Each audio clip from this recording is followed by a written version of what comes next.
വേനൽ കടുത്തതോടെ കാട്ടാനകൾ അടക്കമുള്ള വന്യമൃഗങ്ങൾ ജനവാസ മേഖലയിലേക്ക് ഇറങ്ങുന്നത് തടയാൻ പ്രത്യേക പദ്ധതികളുമായി വനം വകുപ്പ്.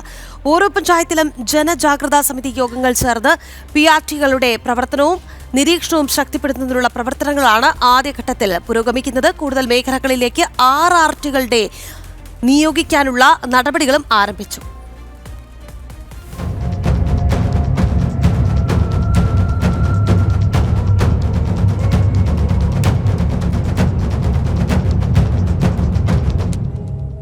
വേനൽ കടുത്തതോടെ മലയോര മേഖലയിൽ വന്യമൃഗശല്യവും രൂക്ഷമായി കഴിഞ്ഞു. ജില്ലയിൽ ഏറ്റവും കൂടുതൽ ശല്യമുണ്ടാക്കുന്നത് കാട്ടാനകളാണ്.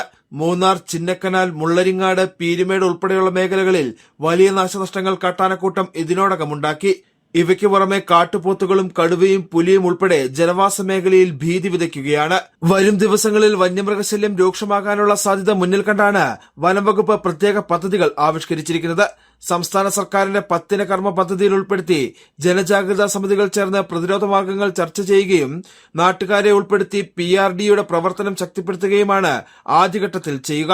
ഗവൺമെന്റിന്റെ ഒരു 10 കർമ്മ പരിപാടിയുടെ ഭാഗമായിട്ട് ഈ ജനജാഗ്രതാ സമിതി യോഗങ്ങൾ ചേരുകയും അതോടൊപ്പം തന്നെ എന്ന് വെച്ചാൽ വനംവകുപ്പ് മാത്രമല്ല പഞ്ചായത്ത്, പോലീസ്, റവന്യൂ വകുപ്പ് അങ്ങനെ മറ്റെല്ലാ വകുപ്പുകളും ചേർന്നുകൊണ്ട് ഒരു സംയുക്തമായിട്ട് ഈ പറയുന്ന വന്യജീവി ആക്രമണത്തെ നേരിടാനുള്ള പ്ലാനാണ്. പൊതുജനങ്ങൾക്ക് പുറമെ റവന്യൂ, വനം, കൃഷി, മൃഗസംരക്ഷണം തുടങ്ങിയ വിവിധ വകുപ്പ് ഉദ്യോഗസ്ഥരും ജനപ്രതിനിധികളും PRDയുടെ ഭാഗമാകും. ചിന്നക്കനാൽ ഉൾപ്പെടുന്ന ശാന്തൻപാറ പഞ്ചായത്തിലാണ് പ്രവർത്തനങ്ങൾക്ക് തുടക്കം കുറിച്ചിരിക്കുന്നത്. വരും ദിവസങ്ങളിൽ മറ്റു പഞ്ചായത്തുകളിലും വനംവകുപ്പ് വന്യമൃഗശല്യം തടയുന്നതിനുള്ള നടപടികൾ ആരംഭിക്കും. ജനം, ഇടുക്കി.